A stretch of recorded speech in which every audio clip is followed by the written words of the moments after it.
हाँ तो गाइज, आज अपन शुरू करेंगे harbour and tunnel.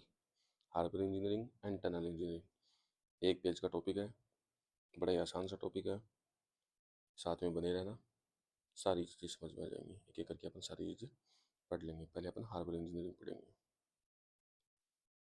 Harbour engineering, देखो क्या क्या होता है हार्बर में। जैसे बस के लिए बस स्टैंड होता है, ट्रेन के लिए स्टेशन होता है, शिप के लिए वैसे ही हार्बर होता है, जहाँ पे लोडिंग अनलोडिंग मेंटेनेंस सारी चीज़ें होंगी। ठीक है। हार्बर यानी शिप से रिलेटेड, समुद्री जहाज़ों से रिलेटेड। ठीक है। क्या है? A harbour is a protected water area where ships can safely anchor, load unload and take shelter. Shelter किसके लिए? जब मान लो समुद्र में सुनामी आ रही हो, टाइड्स आ रही हैं, लो टाइड हाई टाइड्स के टाइम पे शेल्टर ले सके और उसको अपन एंकर कर सकें। किसके लिए? लोडिंग और अनलोडिंग के लिए, ऑफ पैसेंजर एंड गुड्स। ठीक है। तो harbour is a protected water area, ये क्यों है ये भी आगे अपन समझेंगे। अब बताइए कि फंक्शंस ऑफ हार्बर क्या है। हार्बर के फंक्शंस क्या क्या हैं? रिफ्यूजर शेल्टर के लिए, अभी अपने पता। कार्गो हैंडलिंग के लिए, कार्गो की लोडिंग अनलोडिंग के लिए। का शिप में अगर कुछ रिपेयरिंग हो रहा है उसके लिए हार्बर का काम। फ्यूलिंग के लिए, रिफ्यूलिंग के लिए। ठीक है। और पैसेंजर लोडिंग अनलोडिंग या पैसेंजर मूवमेंट के लिए। ठीक है। What are the various consideration in the selection of the site for a harbour. ये भी अपन पढ़ेंगे क्या क्या चीज़ें हैं। ऐसे क्वेश्चन आते हैं सिंपल सिंपल से। आता है रिक्वायरमेंट ऑफ आइडियल हार्बर। एक अच्छे हार्बर के लिए क्या क्या रिक्वायरमेंट है अपनी? डीप वाटर होना चाहिए। भले यहाँ हार्बर होता शोर पे है, समुद्र के किनारे पे होता है, तो वहाँ भी वाटर डीप होना चाहिए ताकि शिप शिप चलेंगी किस में? जल में चलेंगी, पानी में ही चलेंगी। पानी में चलेंगी तो डीप वाटर होना चाहिए, काम वाटर होना चाहिए। काम वाटर कैसे बनाएंगे ये भी अपन देखेंगे। Good entrance, large turning space, ये सब अपन देखेंगे अभी। गुड ट्रांसपोर्ट कनेक्शन होना चाहिए। शिप का बाकी चीज़ों के साथ, रोड रेलवे इनके साथ अच्छा कनेक्शन होना चाहिए, क्योंकि आगे फाइनली अपने को ट्रांसपोर्ट या गुड्स जो भी है, पैसेंजर है, वो अपने को एक प्लेस से दूसरे प्लेस पे लेके जाने होते हैं। मिनिमम सिल्टिंग होनी चाहिए। वेव आएंगी, अगर उसके आसपास ही अपने जहाँ हार्बर बना है वहीं सिल्टिंग हो गई तो दिक्कत हो जाएगी। और फ्यूचर एक्सपेंशन का स्कोप होना चाहिए। ये मेनली नॉर्मल नॉर्मल सी होती है। अभी एक बार अपन इसे देख लेते हैं क्या क्या चीज़ें होती हैं। हार्बर एंड पोर्ट्स, इसमें दोनों में अपने को थोड़ा सा कन्फ्यूजन लगेगा कि दोनों क्या क्या चीज़ें होती हैं। दोनों सेम से लगते हैं। Harbour it is a shelter for ships. ठीक है। मेनली यूज़ करते हैं प्रोटेक्शन शेल्टर के लिए, जबकि पोर्ट्स को शेल्टर के लिए यूज़ नहीं करते। ये बिगर स्ट्रक्चर होती है एंड पोर्ट में हार्बर भी हो सकते हैं। ये पोर्ट एक बड़ा चीज़ है जहाँ पे लोडिंग अनलोडिंग ट्रेड से ये सब चीज़ें होती हैं। मेनली ट्रेड करता है, उसके अंदर हार्बर हो सकता है ताकि अपन शिप्स की शेल्टर कर सकें और उसका मेंटेनेंस भी कर सकें। ठीक है। पोर्ट एक बड़ी स्ट्रक्चर है, हार्बर उसके अंदर एक, एक कम स्पेस का लोकेशन होता है जहाँ पे शिप को शेल्टर किया जा सके, प्रोटेक्शन किया जा सके during low tide high tide tsunami and loading unloading, cargo and passenger का लोडिंग अनलोडिंग ये सब चीज़ें भी किया जा सके। तो पोर्ट एक बड़ी स्ट्रक्चर है, हार्बर एक छोटी स्ट्रक्चर है। अपन को पोर्ट नहीं पढ़ना, अपने को हार्बर के बारे में पढ़ना है। ठीक है। क्या बताया टाइप्स ऑफ हार्बर क्या क्या है। नेचुरल हार्बर भी होते हैं, आर्टिफिशियल हार्बर भी होते हैं। आर्टिफिशियल मैनमेड हम बनाएंगे, नेचुरल नेचर ने बना के दिए हैं। जैसे इसका एग्जांपल मुंबई। मुंबई भी एक नेचुरल हार्बर की कैटेगरी में आता है। कैसे? माउंटेन एंड आइसलैंड वेव्स को रोक लेते हैं, इसलिए मुंबई तक कभी भी वेव नहीं पहुंचती है क्योंकि नेचुरल हार्बर है। इसके और एग्जांपल हो सकते हैं bays island and curved coastline, ये सब नेचुरल हार्बर के एग्जांपल हो सकते हैं। क्योंकि अपने को मेनली जो समुद्र से वेव आएंगी हमें उनको रोकना है, हमें उनको प्रोटेक्ट करना है। अपने जो भी हैबिटेट है, जो भी अपना हमने कोई स्ट्रक्चर बनाई, उसको मेनली सी की वेव से रोकना है। ठीक है। तो नेचुरल हार्बर अपने समझ में आ गया, नेचर ने बना के दिया है। एग्जाम्पल मुंबई, या ऐसे मान लो कि कोई भी माउंटेन या आइलैंड वेव्स को रोक लेते हैं, उसके पीछे कोई लोकेशन होगी, उसको अपन नेचुरल हार्बर बोल देंगे।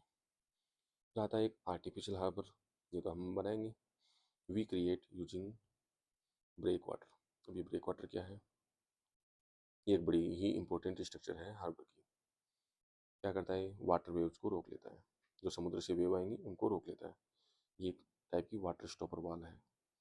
जहाँ भी अपन हार्बर बनाएंगे उसके अंदर सबसे पहले चीज़ें, अंदर हार्बर है, शोर टाइप की चीज़ें होंगी। ये शोर है, इधर पूरा समुद्र है, तो अपन चारों तरफ एक ब्रेक वाटर बना लेंगे, एक स्ट्रक्चर बना लेंगे। कोई भी समुद्र की वेव आएंगी, यहाँ से एनर्जी अपनी डिसिपेट करेगी, यहाँ से रिफ्लेक्ट होकर वापस चली जाए, अपने अंदर एंटर ना करें। तो यही ब्रेक वाटर है। ठीक है, नाम याद रखना ब्रेक वाटर। अभी आगे इसके बारे में और पढ़ेंगे अपन। बस एक अपन एंट्रेंस के लिए एक लोकेशन छोड़ते हैं, बाकी पूरे को ब्रेक वाटर के थ्रू स्ट्रक्चर बना के अपन पानी की वेव को रोक लेते हैं, जो सी वेव को रोक लेते हैं, अपन अंदर एंटर नहीं करने देते। बस यही काम है ब्रेक वाटर का। क्या टाइप के हैं, क्या है देखते हैं। नाम में लग रहा है वाटर को ब्रेक कर दिया, आपने अंदर नहीं आने दिया। जहाँ अपने को शिप खड़ी हैं, शिप से हैंडलिंग हो रही है कार्गो की, पैसेंजर की, उनको होल्ड कर लिया। अब आते हैं ब्रेक वाटर, इतनी बड़ी स्ट्रक्चर है तो कुछ टाइप भी होंगे इसके। हाँ भाई, टाइप है। किसके बेसिस पे बना रहे हैं, किससे बना रहे हैं, इसके बेसिस पे टाइप है इसके। रबल माउंड, केशन और कंपोजिट ब्रेक वाटर। ठीक है, रबल माउंड को स्टोन केवल डंप कर देंगे और कुछ हाइट तक डंप किया। जैसे मान लो ये सी बेड है, यहाँ स्टोन डंप किए। ठीक है, तो ये हो गया रबल माउंट। अब एग्जैक्ट ऐसे नहीं करते हैं, बीच में से कुछ होती है।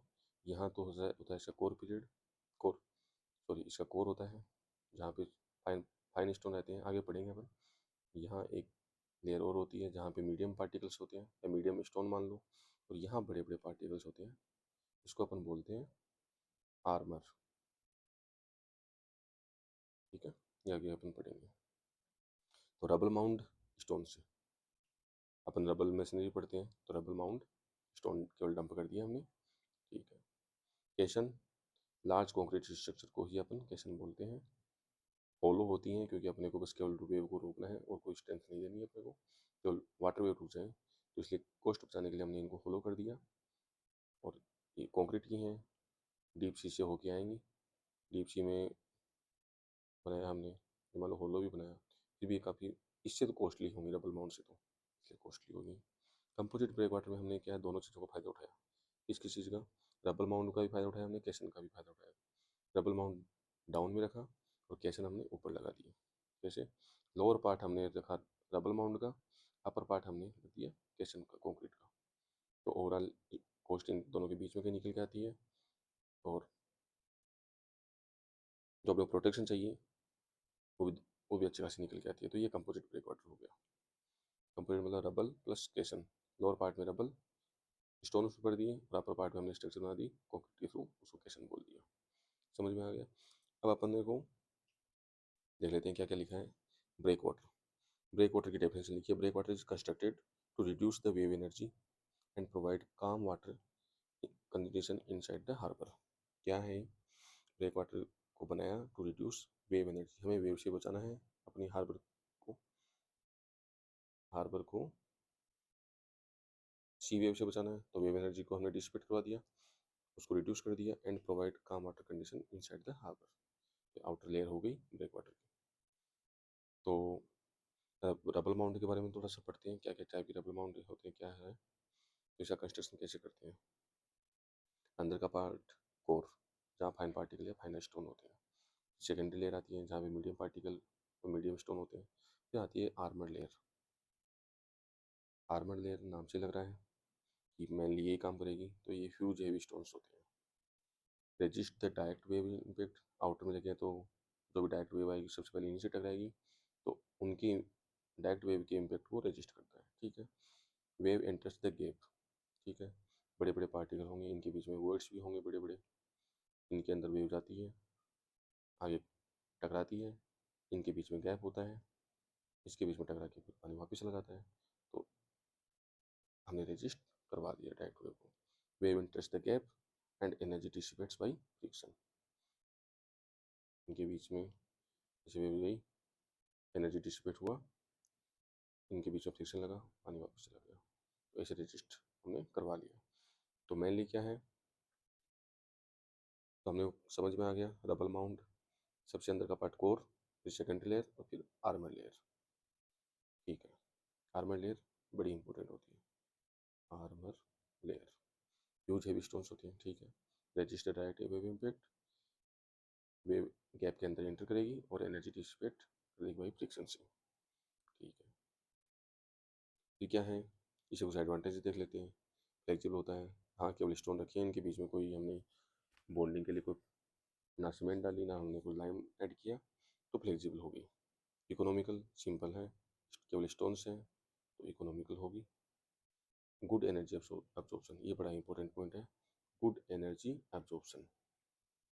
ठीक है, एनर्जी को अच्छा खासा एब्जॉर्ब कर लेते हैं और पानी को वापस भेज देते हैं। और अपनी मेनली एनर्जी ही एब्जॉर्ब करानी है अपने को, वेव को शांत करना था। जो समुद्र की वेव आई हमें उसको शांत करना था, बस पानी फिर वापस चला जाए। डिसएडवांटेज क्या है, कुछ एडवांटेज है तो डिसएडवांटेज तो होंगे होंगे। कहते हैं वेरी वाइड बेस रिक्वायर्ड।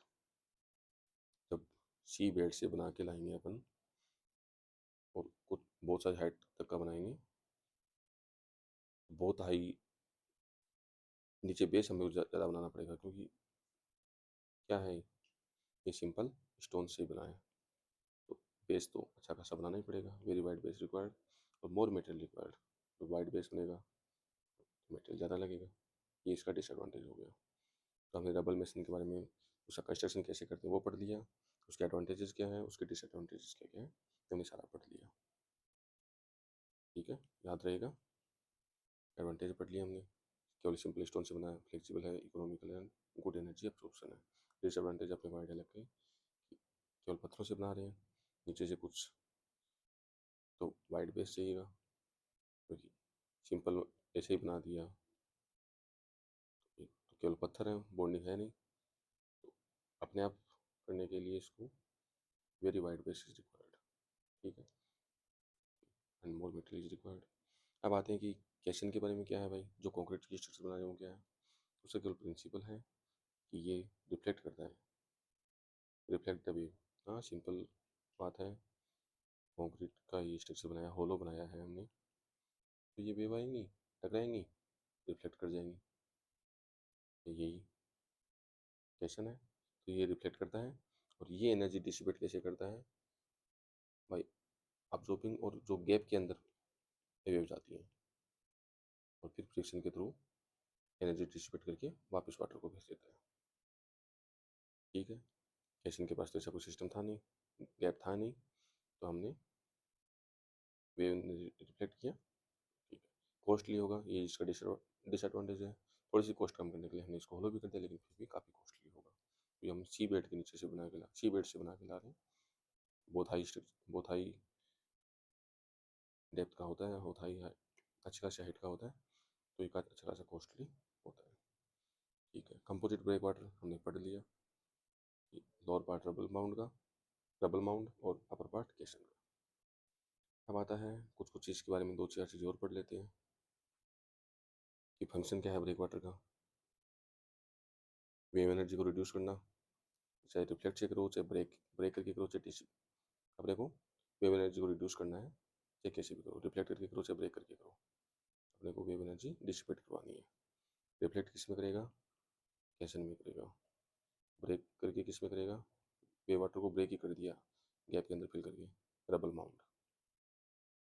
ठीक है, काम बेसिन क्रिएट, अंदर बाहर ही रोक लेगा वेव को, तो अंदर काम बेसिन रिक्वायर क्रिएट कर देगा। शिप सेफ्टी रहेगा, शिप की सेफ्टी भी रहेगी, ये ब्रेक वाटर की फंक्शन है, बताइए अपने को। लोडिंग एंड अनलोडिंग सेफ हो जाएंगी। वैसे इसका काम क्या था, वेव एनर्जी को रिड्यूस करो और अंदर बाकी सारी चीज़ें तो अपने ऑटोमेटिक हो जाएंगी, यही सब कर देगा, तो अंदर काम बेसिन रहेगा, शांत रहेगा पूरा पानी, शिप की सेफ्टी रहेगी, लोडिंग अनलोडिंग आराम से सेफली हो जाएगी। बात है कि डिजाइन फैक्टर क्या क्या क्या क्या होते हैं ब्रेक वाटर के। वेव की हाइट कितनी है, वेव का प्रेशर कितना है, सी बेड कंडीशन कैसी है, डेप्थ कितनी चाहिए अपने को, और मटेरियल की अवेलेबिलिटी क्या है, उसके हिसाब से इसके डिज़ाइन फैक्टर अपन चूज कर लेंगे। क्या करें, वेव की हाइट ज़्यादा है तो अपने को ज़्यादा हाइट का ब्रेक वाटर बनाना पड़ेगा, वेव का प्रेशर ज़्यादा है तो अपने को चूज़ करना पड़ेगा कौन सी टाइप का ब्रेक वाटर चूज करना है। सी बेड कंडीशन ऐसी है कि सी बेड के अंदर अगर मान लो इतनी अच्छी खासी स्ट्रेंथ नहीं है तो हो सकता है आप लोग सी बेड के अंदर से भी अपने को बना के लाना पड़े, तो आप उस टाइम पे हम कैसन वाला टाइप का चूज कर लेंगे कि सी बेड कंडीशन ज़्यादा अच्छी नहीं है तो हो सकता है सेटलमेंट हो बाद में, तो उसके लिए अपने को ये सब डिज़ाइन फैक्टर में यूज़ होते हैं। डेप्थ कितनी चाहिए, मटेरियल अवेलेबिलिटी क्या है। अब आता है breakwater failure. Breakwater failure भी हो सकता है, स्ट्रक्चर ही तो है सिंपल, तो फेलियर भी हो सकता है इतनी अच्छे से इतनी भयंकर वेव आई कि पूरी स्ट्रक्चर को स्लाइड ही करा दिया, पूरी स्ट्रक्चर को ओवरटर्निंग करा दिया, ओवरटर्निंग करा दिया। ये तो अपने को सिंपल से आइडिया है कि ये ब्रेक वाटर फेलियर कैसे कैसे होता है। सेटलमेंट करवा दिया, सी बेड कंडीशन अच्छी नहीं थी, सेटलमेंट हो गया, और अपने को हमने रबल माउंट करवाया था, रबल माउंट टाइप का ब्रेक वाटर बनाया था, तो आर्मर डैमेज हो गया, जो आउटर स्ट्रक्चर थी अपनी डैमेज हो गई, डिस्प्लेस हो गई, डैमेज हो गई, तो इस टाइप से ब्रेक वाटर फेल हो सकते हैं। ठीक है, एक ओवर टॉपिंग अलग चीज़ है, ओवर टर्निंग अलग चीज़ है, पूरी स्ट्रक्चर बेस के अराउंड फेल हो गई, ओवर टर्न हो गई। ओवर टॉपिंग क्या है, स्ट्रक्चर तो बेसिक ऐसी है लेकिन वेव हाइट हमने जितनी प्रेडिक्ट की थी उससे ज़्यादा आ गई, कभी कभी तो आ ही सकती है ऐसी, जितनी हमने प्रेडिक्ट की थी उससे ज़्यादा की हाइट की सी वेव आ गई, और हमने स्ट्रक्चर को तो कुछ नहीं किया लेकिन अंदर पानी चला गया, अपनी स्ट्रक्चर अपना जो हार्बर था उसके अंदर पानी चला गया, वेव टॉप स्ट्रक्चर को पार करके हार्बर में घुस गए, यही ओवर टॉपिंग है। सॉल्यूशन क्या है, हायर क्रेस्ट लेवल, जो रपल मेसन या ब्रेक वाटर जिससे बनाया, कैसन से बनाया, उसकी हाइट बढ़ा दो, आगे अगली बार से नहीं जाएगा, तो यही ओवर टॉपिंग है, टॉप को ओवर करके अंदर चला गया, ओवर टॉपिंग कर गया। अब आता है कुछ स्पेशल आर्मर यूनिट होती हैं, ये हमने कई बार जगह देखी होंगी, टेट्रापोड होते हैं सी शोर पे, इस टाइप की मेरीन ड्राइव पे देखा है हमने, मूवीज़ वगैरह में कई जगह देखा होगा, लोग इस पर बैठे हुए रहते हैं। तो ये क्यों बनाते हैं, क्योंकि बैटरी इंटरलॉकिंग होगी, इस टाइप की ये रहती है टेट्रापोड, मतलब चार इसमें लेग रहेंगे इसके, और आपस में इंटरलॉकिंग अच्छी होगी और वेव एनर्जी डिसिपेट बेटर होगा। तो ये अपन आउटर में लगा देते हैं। अंदर इसके ये रबल मशीनरी का टाइप हो गया, अंदर इसमें कोर रहेगा, पीछे मीडियम पार्टिकल भी रहेंगे, और आउटर में आर्मर रहेगा। ठीक है, तो कोर, सेकेंडरी लेयर और आर्मर लेयर। आर्मर लेयर का हमने देख लिया, ह्यूज हेवी स्टोन्स होते हैं, या तो स्टोन्स रख लो या फिर कोई स्पेशल टाइप की आर्मर यूनिट होती है, टेट्रापोड या डोलोज बोलते हैं उनको, तो वो हम रख देंगे, तो बैटरी इंटरलॉकिंग होगी, तो आर्मर जो आउटर में जो डैमेज होता था तो फिर अपने पड़ा आर्मर डैमेज हो जाए, वो डैमेज नहीं होगा, इंटरलॉकिंग अच्छी है, वेव एनर्जी डिसिपेशन बेटर हो जाएगा। ये हमने पढ़ लिया पूरा ब्रेक वाटर। ब्रेक वाटर क्या है, डेफिनेशन पढ़ ली, उसके टाइप पढ़ लिए, रबल माउंट, कैशन और कंपोजिट ब्रेक वाटर, क्या क्या होता है, क्या डिसएडवांटेज एडवांटेज, सिंपल सा था, थोड़ी थोड़ी था, लेकिन हमें को आइडिया लग गया कि हाँ हाँ ब्रेक वाटर का मेनली काम क्या है, वेव एनर्जी को डिसिपेट करना और अंदर पानी शांत करना, ताकि ये अपनी शिप किसी भी कंडीशन में सेफ रहे। ये एक अब typical layout of an artificial harbour. Artificial harbour के बारे में पढ़ेंगे अपन, नेचुरल हार्बर हमने वही पढ़ के छोड़ दिया, एग्जाम्पल मुंबई था, नेचर ने बना के दिया था, ठीक है। अब इसके अंदर क्या है, लेआउट क्या है हार्बर का, आउटर में पूरे में वॉल बनाई हमने, ये ब्रेक वाटर है, हमने थोड़ी सी जगह छोड़ी शिप के एंट्री करने के लिए, इसको हमने अप्रोच चैनल बोल दिया, इस गेट को हमने एंट्रेंस बोल दिया, यहाँ से शिप अंदर जाएगी, यहाँ शिप सीधी सीधी आएगी तो सीधी सीधी जाएगी नहीं, घूमेगी, कहाँ लगना है उसको, तो टर्निंग बेसिन हो गया। टर्निंग बेसिन, अब शिप बहुत बड़ी होती है तो टर्निंग बेसिन बहुत बड़ा चाहिए होता है, टर्निंग बेसिन हो गया, यहाँ शिप मूवमेंट करेगी, मूवमेंट में क्या करेगी, टर्न करेगी। ठीक है, फिर एक दो पॉइंट और आते हैं इसमें, जेटी होता है, वे, बर्थ, वाप, दो तीन चीज़ें और हैं, अपन आप एक एक करके चीज़ें देखते हैं। तभी आ गया अपन typical layout of artificial harbour हमने पढ़ लिया। अब आते हैं इसके कंपोनेंट ऑफ हार्बर क्या क्या है। Entrance, ship enter to into harbour, ठीक है, एंट्रेंस हो गया। अप्रोच चैनल हो गया, यहाँ गेट था, यहाँ अप्रोच चैनल था। शिप को अंदर ले जाने वाला रास्ता, इसको ट्रेजिंग करके डीप बनाते हैं, क्योंकि ऐसा नहीं है अपन सब चीज़ें शोर पे बना रहे हैं, तो ऐसा नहीं है कि नीचे सिल्टिंग होके और सी बेड ऊपर आ रखा है और अपनी शिप नीचे से टकरा गई, उसको जगह नहीं मिली आगे जाने के लिए, तो अपन ट्रेजिंग करके जो सी की सिल्टिंग है वो हटा देते हैं। तो ट्रेजिंग किसको बोलते हैं, आगे और पढ़ेंगे अपने इसके बारे में। सी की सिल्टिंग को रिमूव करने का ही मेथड को ट्रेजिंग बोलते हैं। तो अपने को अप्रोच चैनल के टाइम, अप्रोच चैनल से ही अपनी शिप आएगी, एंटर करेगी, तो यहाँ वाली लोकेशन पे अपने को डीप वाटर डेप्थ चाहिए होती है, तो ये शिप मूवमेंट करेगी, यहाँ ड्रेजिंग करके डीप बना देती है, ठीक है। यही है अप्रोच चैनल। तो यहाँ हो सकता है ना वेव टकरा टकरा के यहाँ पे सिल्टिंग हो जाए, सिल्टिंग हो के इधर भी आ जाए, तो अपने इसको यहाँ पे ड्रेजिंग कर देते हैं। क्या कर देते हैं, ड्रेजिंग, यानी सिल्टिंग रिमूव कर देते हैं, सिल्ट रिमूव कर देते हैं, तो आराम से शिप डीप वाटर डेप्थ हो गई, डीप वाटर डेप्थ या डीप सी वेट, ताकि अपने आराम से जो शिप है बिना किसी कठिनाई के आराम से एंटर कर सके, नीचे से ना टकरा जाए। ज़्यादा टर्निंग बेसिन, शिप को टर्न करने के लिए लार्ज सर्कुलर एरिया रिक्वायर्ड, तो यही शिप टर्निंग मैन्यूवर के लिए टर्निंग बेसिन चाहिए होता है, नाम से ही आइडिया लग रहा है। अब आते हैं दो तीन चीज़ें, इनको थोड़ा ध्यान से देखना, वाप, कोए और बर्थ। पहले बर्थ को देख लेता हूँ। जहाँ शिप फाइनली खड़ी होती है लोडिंग अनलोडिंग और पैसेंजर मूवमेंट के लिए, उसको बर्थ बोलते हैं।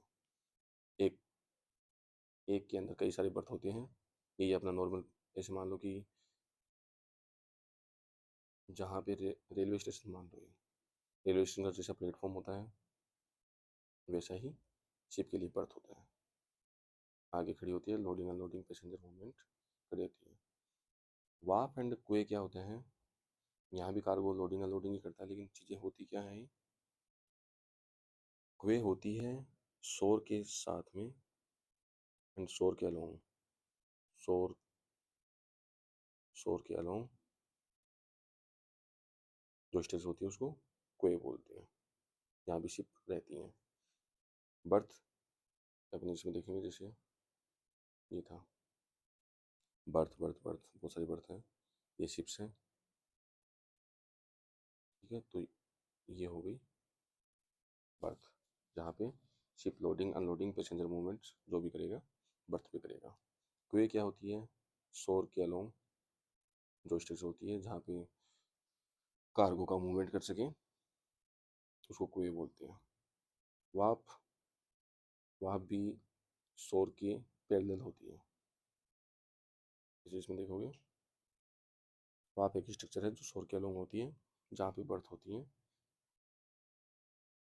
तो ये दोनों वर्ड हैं जो साथ में ही लगभग यूज होते हैं, वाप और क्वे, इंटरचेंजेबल भी टाइप के हैं ये, तो अपने को एक साथ ही लिख देना है, वाप और क्वे।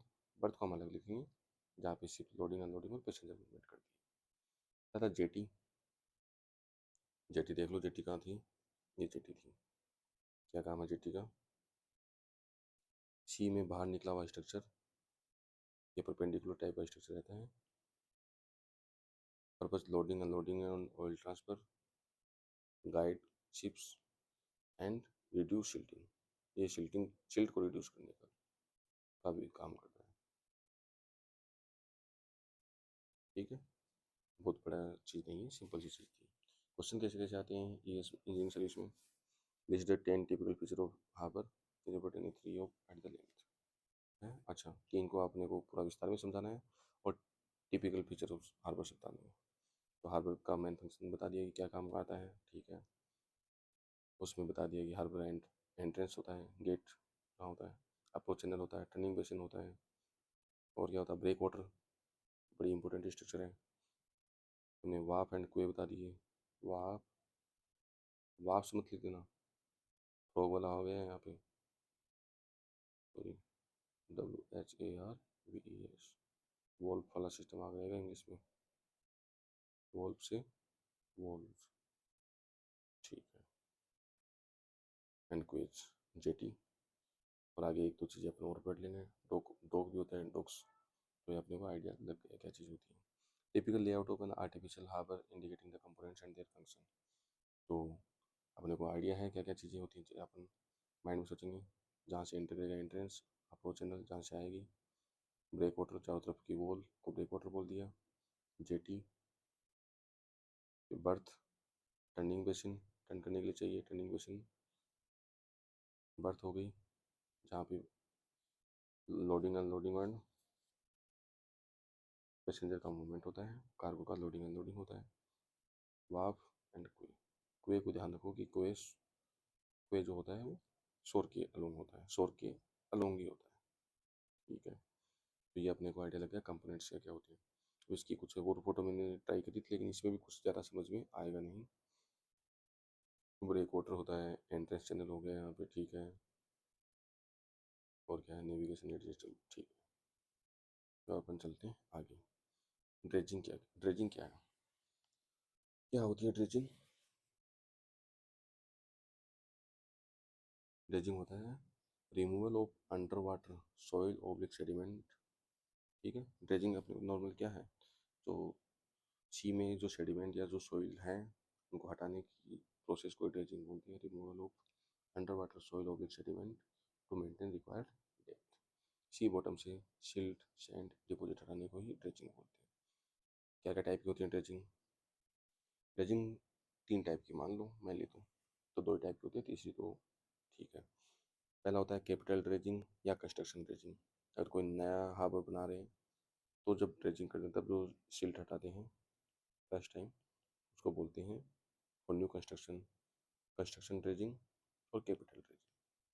कहते हैं नेविगेशन ड्रेजिंग, जो अप्रोच चैनल में अपन बीच बीच में अप्रोच चैनल को डीप करने के लिए, ताकि का शिप का मूवमेंट अच्छे से हो पाए, उसको बोलते हैं नेविगेशन ड्रेजिंग और मेंटेनेंस ड्रेजिंग। ठीक है, शिप मूवमेंट को मेंटेन करने के लिए इन अप्रोच चैनल और अंदर हार्बर के अंदर भी कभी सिल्टिंग हो जाए तो मेंटेनेंस ड्रेजिंग और नेविगेशन ड्रेजिंग। नाम से लग रहा है navigation dredging, navigation of ship के लिए, शिप के आराम से नेविगेट कराने के लिए, और बीच में मेंटेन करने के लिए।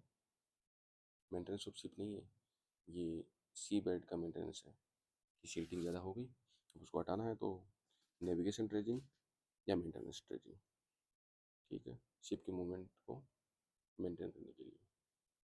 साथ ही एक माइनिंग ड्रेजिंग, मिनरल्स निकालने के लिए, कोई बड़ी बात नहीं है, अपने काम की चीज़ें। कंस्ट्रक्शन ड्रेजिंग और नेविगेशन ड्रेजिंग, कंस्ट्रक्शन को कैपिटल ड्रेजिंग बोलते हैं, navigation dredging maintenance dredging, same cheese.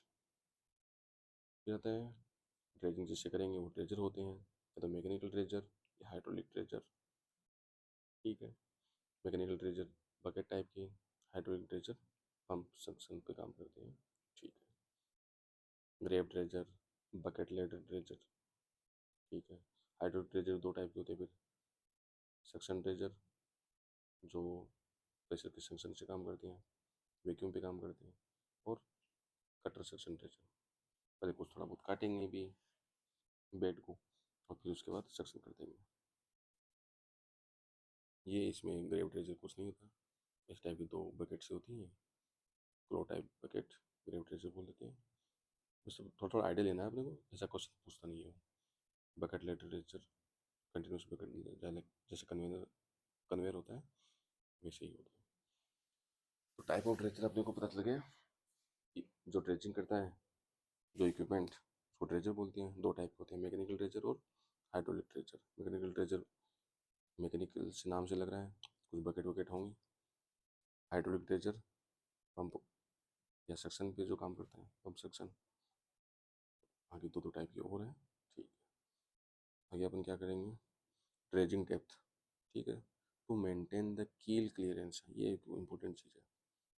To maintain the कील क्लियरेंस, कील क्लियरेंस क्या होती है, शिप का बॉटम और सी बेड के बीच का एक मिनिमम गैप रखते हैं, उसी को कील क्लियरेंस बोलते हैं। सी मान लो ऐसा है, ठीक है, और इसके ऊपर कुछ सिल्टिंग हो रखी है। हमारा शिप का बॉटम यहाँ है, हमें फिक्स करना था कि 3 मीटर का डेप्थ तो रहनी चाहिए, 2 मीटर की डेप्थ तो रहनी चाहिए, तो इसी को बोल देते हैं कील क्लियरेंस।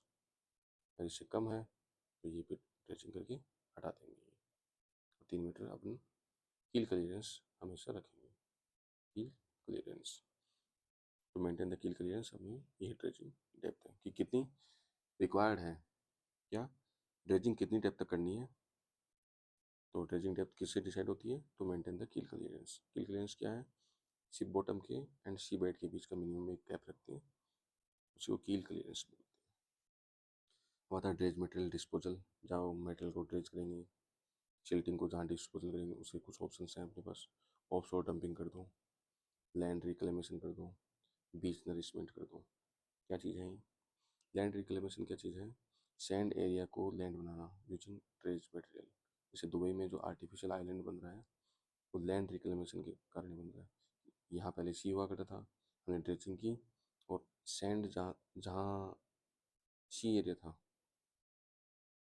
सैंड एरिया नहीं है ये सी एरिया है, जहाँ सी एरिया था उसको हमने लैंड बना दिया। किसके थ्रू, इसी ड्रेज मटेरियल के थ्रू हमने वहाँ लैंड बना दिया। आर्टिफिशियल हमने क्या बना दिया, आइलैंड बना दिया। तो दुबई का जो आर्टिफिशियल आइलैंड है वो लैंड रिक्लेमेशन का एक एग्जाम्पल है कि समुद्र से हमने जो सिल्टिंग हो रही थी उस मटेरियल को हमने ड्रेज आउट किया, ड्रेजिंग किया और हमने लैंड रिक्लेमेशन के थ्रू आइलैंड बना दिया। ठीक है, ऑफ शोर डंपिंग कर दो, बस कहीं भी डंपिंग कर दो, बीच नरिशमेंट कर दो। ठीक है, तो हमें वो ड्रेजिंग का एक सिंपल सिंपल सा आइडिया लगा कि ड्रेजिंग क्या होती है।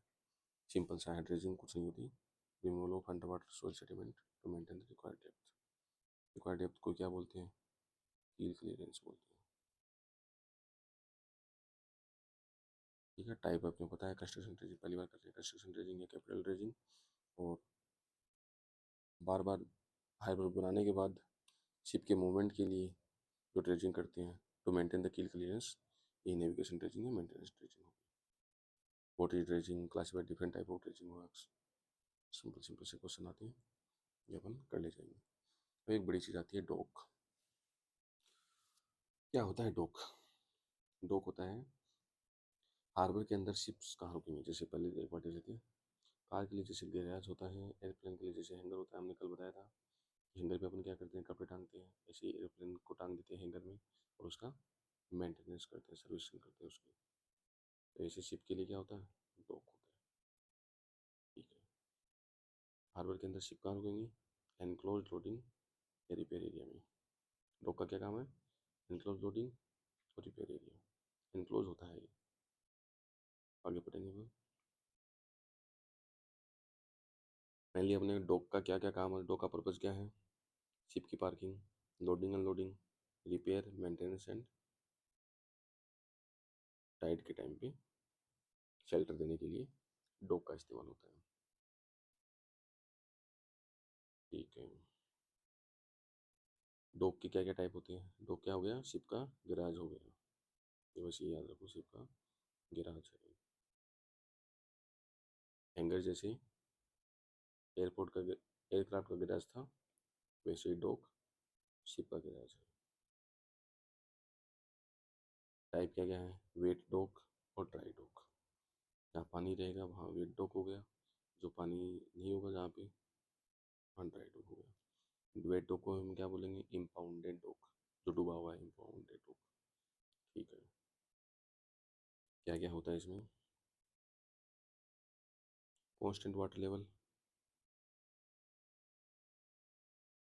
Using lock gates, important word है। वेट डॉक के अंदर लॉक गेट होती है, काम कैसे करता है बताते हैं इसको। एक इसके दो टाइप होते हैं वेट डॉक के भी, ओपन या टाइडल वेट डॉक और एनक्लोज्ड वेट डॉक। क्या होता है ओपन टाइडल में, इसमें लॉक गेट नहीं होते हैं, टाइड के कारण फ्लक्चुएट करता रहता है पानी, वाटर वाटर लेवल, तो कार्गो हैंडलिंग डिफिकल्ट हो जाती है। ये हो गया ओपन या टाइडल वेट डॉक। कहीं भी खड़ा करके अंदर हार्बर के अंदर हम मेंटेनेंस करने लग गए, छोटा मोटा कुछ दिक्कत हुई है तो एनक्लोज नहीं है, ओपन या टाइडल वेट डॉक है। अगर टाइड आएंगी, वेव आएंगी तो शिप अपनी अंडुलेट करेगी। दूसरा है एनक्लोज्ड वेट डॉक, इसमें हम लो गेट लगा देते हैं। लो गेट लगा दिया तो मतलब वाटर लेवल जितना था उतना कांस्टेंट वाटर लेवल हो गया। ठीक है, ये ध्यान रखो, शिप हमेशा चलती वाटर के अंदर ही है ना, शिप के लिए वाटर तो चाहिए चाहिए शिप को मूव कराने के लिए। लेके गए शिप को डॉक के अंदर, शिप की एंट्री हो गई, यहाँ है शिप खड़ा है, हमने गेट लगा दिया, हो गया इनक्लोज वेट डॉक। बस इनक्लोज वेट डॉक में लॉक गेट होते हैं to maintain the water level at constant. क्या था ड्राई डॉक। अब अपने को मान लो कि शिप है, उसके बॉटम में कुछ दिक्कत आ गई, नीचे तो पानी, वेट डॉक में नीचे पानी था, हम कैसे मेंटेनेंस करेंगे इसकी। इसके लिए ऑप्शन आया ड्राई डॉक का। Ship repair workshop. Wet dock में अपन ज़्यादा मेंटेनेंस नहीं करते हैं, इसमें मटेरियल हैंडलिंग टाइप का छोटा मोटा या फिर उसको शेल्टर करना इस टाइप के काम करते हैं अपन वेट डॉक में। जहाँ शिप का बॉटम का रिपेयर करना हो तो अपना काम आएगा ड्राई डॉक। क्या करते हैं इसमें ड्राई डॉक में, क्योंकि ड्राई कैसे हुआ भाई, को मूवमेंट करने के लिए तो पानी चाहिए, कुछ लेवल चाहिए वाटर का। जैसे ही शिप अंदर गई, पानी था, पानी था, हमने गेट क्लोज कर दिए, फिर भी पानी था, हमने वाटर को पंप आउट कर दिया, तो शिप एरिया क्या हो गया, जहाँ शिप खड़ी थी वहाँ ड्राई हो गया। And now maintenance and repair कर लो, सिंपल सा आइडिया है। शिप को अंदर घुसाया, गेट क्लोज किया, वाटर था उसको वाटर पंप आउट कर दो, और पानी तो आएगा नहीं अब, तो शिप एरिया ड्राई हो गया। Now maintenance and repair. अब बता, ड्राई डॉक की भी दो टाइप है, एक फ्लोटिंग डॉक है, एक ग्रेविंग डॉक है। फ्लोटिंग डॉक को बोलते हैं मूवेबल ड्राई डॉक, नाम से लग रहा है फ्लोटिंग डॉक है। डॉक है, हमने एक ऐसी स्ट्रक्चर बनाई, डॉक तो एक स्ट्रक्चर है, हमने एक ऐसी स्ट्रक्चर बनाई जो फ्लोटिंग कर सके, जो मूव कर सके, तो मूवेबल ड्राई डॉक भी बोलते हैं और फ्लोटिंग डॉक भी बोलते हैं। ड्राई डॉक के टाइप है फ्लोटिंग डॉक और ग्रेविंग डॉक। तो फ्लोटिंग डॉक और मूवेबल ड्राई डॉक का क्या मतलब है, पोर्टेबल फ्लोटिंग रिपेयर प्लेटफॉर्म है। शिप को ये क्या कर देता है, ऊपर लिफ्ट कर देता है। कैसे काम करता है देखते हैं, बायोन्सिस पे काम करेगा ये। जैसे पहले हमने डॉक को जो स्ट्रक्चर बनाई थी उसको सिंक कर दिया, पानी के अंदर पहले सिंक कर दिया, शिप की एंट्री करा दी, अब हमने वाटर पंप आउट कर दिया। जिस लेवल तक डॉक था, डॉक तो सिंक था, डॉक के ऊपर कौन आ गया, शिप आ गई, वाटर को पंप आउट कर दिया हमने, अब डॉक बायोन्सी के थ्रू अपने आप राइज करेगा। तो यही है फ्लोटिंग डॉक। अब बताइए graving dock. Permanent concrete structure है ये कुछ ऊपर नीचे नहीं आएगी, शिप की एंट्री हुई अंदर, gate close, water pump out, कहाँ चला गया शिप, क्या कहाँ आ गया, डॉक के ऊपर आ गया, हम इसकी मेंटेनेंस कर लेंगे। तो ये परमानेंट कॉन्क्रीट स्ट्रक्चर है, फिक्स होता है, एक्सकेवेशन बेस्ड होता है, परमानेंट होता है। ठीक है, हमने एक्सकेवेशन करके एक ऐसा स्ट्रक्चर बना लिया है जो फिक्स है, परमानेंट है। ठीक है, तो ये परमानेंट कॉन्क्रीट स्ट्रक्चर है और ये फ्लोटिंग करता रहता है, फ्लोटिंग डॉक। तो दोनों आइडिया लग गया। वेट डॉक, डॉक के कितने टाइप है, डॉक क्या काम करता है, डॉक तो क्या है, शिप के लिए गैराज है, यहाँ क्या करेंगे, मेंटेनेंस करेंगे, रिपेयर करेंगे, मेंटेनेंस करेंगे, लोडिंग अनलोडिंग भी कर लेंगे वेट डॉक में, टाइड के टाइम पे इसको शेल्टर दे देंगे, शिप की पार्किंग है ये। ठीक है, दो टाइप के होते हैं, wet dock, dry dock. Wet dock के दो टाइप हैं फिर से, वेट डॉक में लॉकिंग गेट वाला सिस्टम आएगा, लॉक गेट वाला सिस्टम आएगा, क्योंकि वाटर लेवल कॉन्स्टेंट करना है। लेकिन ओपन टाइटल वेट डॉक है तो उसमें कोई लॉक गेट नहीं आएंगे, एनक्लोज्ड वेट डॉक है तो उसमें लॉक गेट का सिस्टम आएगा to maintain the water level. Dry dock, पानी को पहले शिप को एंटर करा के गेट बंद कर के वाटर को पंप आउट करना ज़रूरी है, तभी तो ड्राई बनेगा। शिप को एंटर तो कराना ही है, पानी वाटर तो चाहिए चाहिए शिप को एंटर कराने के लिए। तो ड्राई हम हमेशा बाद में करते हैं, शिप के आने के बाद। गेट लॉक किया, यहाँ तो गेट लॉक तक ही रह गया था क्योंकि वेट रखना था, और इसमें वाटर को पंप आउट कर देंगे गेट क्लोज होने के बाद। तो ये ड्राई डॉक हो गया। ड्राई डॉक दो टाइप के होते हैं, फ्लोटिंग डॉक, ग्रेविंग डॉक।